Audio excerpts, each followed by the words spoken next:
The idea is to cycle round the whole of the UK, starting in London, going all the way up one coast to Edinburgh, across to Glasgow, and going all the way down the other coast, going into Wales, and then all the way down the bottom of the country, back to Whitstable, where one of our factories is, and then back into London. And it's basically 1,400 miles over 16 days. So roughly we're averaging 80 to 85 miles per day. Did I have really any idea what I was suggesting? Absolutely no idea whatsoever. I had no idea of the training, the logistics, what I'd have to think about, the food side of it. And I think if it wasn't for Jason, I would have packed in ages ago because I would have had no idea. The very first time I actually cycled for over 2 hours, but it's not always the things that you're expecting to hurt. You assume it's going to be your legs that get painful, and suddenly sitting on a bike for a period of time starts to hurt. But then things like your shoulders and your arms and your neck, and it's actually getting used to that and actually working your way through it.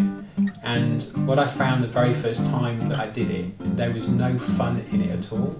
But the more you do it, the more you start to enjoy it. But you have to go through that to begin with. And the first 2 or 3 rides were not enjoyable. And that's mentally, it's been one of the most exciting things about it, is actually learn to go through that and really start to enjoy it. How did he respond to these points in the training then? Well, initially, to be honest, I have to say I was pretty sceptical whether he was going to be mentally tough enough to do it. But on a few rides, he got pushed and he responded. So that's all you can ask of somebody really at the end of the day. Either they're going to just get off the bike and throw a wobbling tantrum and say, I'm not going to do this, or they just slowly get on with it, quietly get on with it. And that's what Dave done. He's quietly got on with it, and he's faced up to those challenges. So you know then that somebody is going to be able to go into that red zone and push themselves through it as best they can.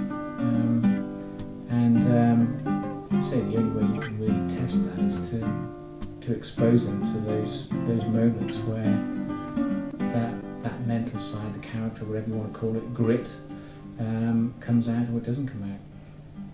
It's trying to balance the work that I do, and I believe I put a lot into the company that I work for, with trying to spend enough time actually out on the road. Has meant quite a few sacrifices, especially from a family point of view, but it's also made me realise actually I can probably have a much better work-life balance than I've managed to achieve up to now. But it is tough. When you've been at work all day, the last thing you want to do is to go and sit on a bike for 2.5 hours. And I'm very fortunate that I've got a wife who has really supported me, and when I've not wanted to go out, she's made me go out, and that's been absolutely fantastic. And I think what I've started to appreciate is what a difference that support makes, because it would have been a lot more difficult if I haven't had the family around me that have really pushed me, but have understood that I've had to do it as well. Because if I hadn't have done the training, there is no way that I'd even be able to contemplate what we're going to do in September. The whole reason for doing it, obviously there's the personal challenge, but there is a fantastic charity called RedR that works a lot with people like the Red Cross and other well-known charities when there's disasters around the world, and they don't get the credit or the funding which they really deserve. And what I wanted to do was, one, to make our industry really more aware of it. Some of the biggest companies in our industry are patrons of RedR, but there's an awful lot of small companies who know nothing about what they do, or even that they exist. So part of it was giving them awareness, and also part of it was to try and raise some money for them. They're a serious charity who spend a lot of money training people to go all around the world when there's a disaster.